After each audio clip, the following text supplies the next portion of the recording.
Koami DaCruz, right? So, can you talk a little bit about what sorts of services are offered at the public library? Yes. At the public library and here in the St. Paul Public Library, we offer many services. Um, most people, would think about coming to check out books, DVDs, and CDs. But beyond that, we do offer other services, including computer classes. So, so we offer computer classes like Word, Excel, PowerPoint, and some location they started Access publisher, publisher, and so there are other services again, including children's story. Now, the other point we're working on lately is to engage teens. So we're planning to have a spot for the teenagers where they can come and hang out, have fun, enjoy themselves. And so we have a new library in place, but it will be open hopefully in 2015. It will be at the corner of Penn Avenue in Maryland. If you get chance, you can drive by and see how it's coming up. Hasn't been built fully yet, but we hope to have our teen zone there where they can come and learn how to make videos, compose their own music, and other cool things. It's a combination of a recreation center and then library. So that's nice. There's a new program. It's called digital literacy. Basically, we know that people are looking for a job, and there are immigrants. There are people who are not, some who are not computer savvy, and so hope that those digital literacy will help build those competencies in the community. So with that, people can look for jobs. They can, say, hey, I know how to type, I know how to use Word, I know how to, access computers and, do researches and so forth. And so those are the new curriculum we bring into the library settings. We work with what we call CTEPs. Those are employees hired by AmeriCorps, and so they help teach those classes. And actually, at this time, we have 4 or 5 CTEPs. One at Sunray Library, and one here. One at Rice Street, one at Rondo, and if I'm not mistaken, one at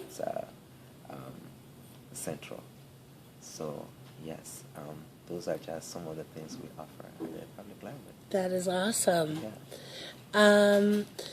Can you tell me about the process of applying for and getting a library card for somebody who's never had one before? Very simple. If you are a St. Paul resident, all we ask for is your proper ID, meaning an identification with a current address. And if it doesn't have a current address, you can come with a piece of mail along with your ID. We also mail postcard, and when the resident receive their card, they come to the library and we register them. Perfect. Now, there are customers who will come from out of town or out of state. Their process is a little bit different. Let's say they come out of town. Maybe they already registered with another library system, and so we register their card from the system. Assuming, let's say they come from Washington County, for example, with a card, we register their card from Washington County, and they can use it here. If they're from out of the state, then there is a fee that they pay. And once they pay that fee, we register them.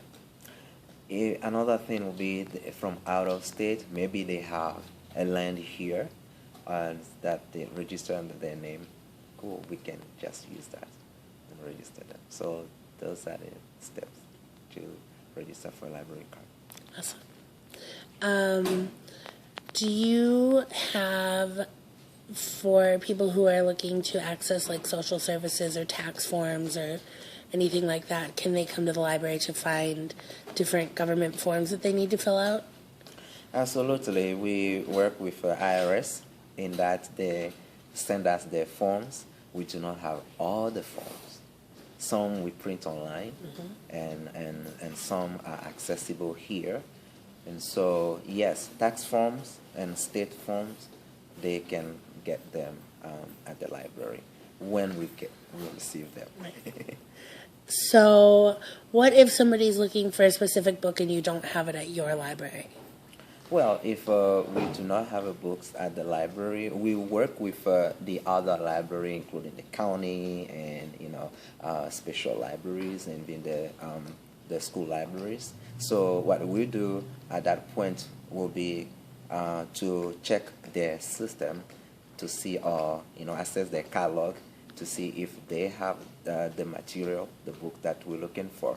Now, if they do have it, then we can do what we call interlibrary loan, and they can send that material to us, and then we inform the customer that the material are ready. Now, another thing that I do, and my colleague also, is that some customers prefer to go to that library because interlibrary loan, it takes 2 to 3 weeks for the material be processed and ready for them. So I will recommend them, there is another option. You can certainly go to that library and then you don't have to wait for 2 or 3 weeks. Right. So. Perfect. Okay, I'm going to stop this really quick.